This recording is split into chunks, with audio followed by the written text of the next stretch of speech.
I grew up in Canada, but I've lived in mainland China for the past 14 years. This week, I'm back home in Canada for Chinese New Year, and I must say, every time I'm back here, I'm suffering from reverse culture shock. Number one, tipping. Seriously, I can't even figure out how to navigate this anymore. I usually think tipping is for when I'm dining in, but I've talked to friends locally in Canada who tip when they think any kind of service rendered warranties a tip. So you could be ordering takeout. Are you supposed to tip or not? And what happens if I don't think the service is that good? Do I protest by not leaving a tip? It's just so complicated. The second thing that I can no longer get used to, the slower pace of life. People crossing the street, people driving. I think there's advantages to having a slower pace of life. But when you're in a place where things are going so fast, like in China, it just becomes very difficult to adapt.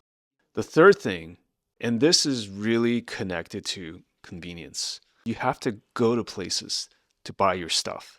Unlike in China, where everything can be delivered to you at your doorstep in a matter of days or even hours. Here in Canada, I have to go out to buy the groceries. You cannot be a place like Beijing or Shanghai when it comes to getting what you want as quickly as possible.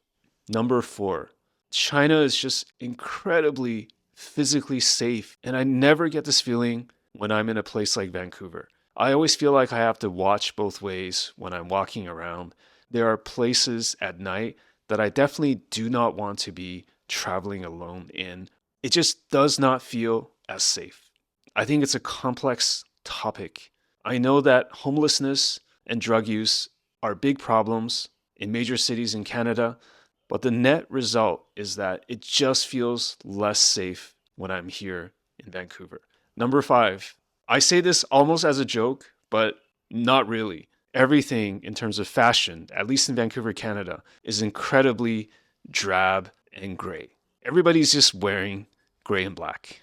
It's almost like Vancouver has this style uniform. When you add those colors with the constant rain around the clock, I know many visitors to Vancouver can't stand the constant rain. It feels like half the year it's raining.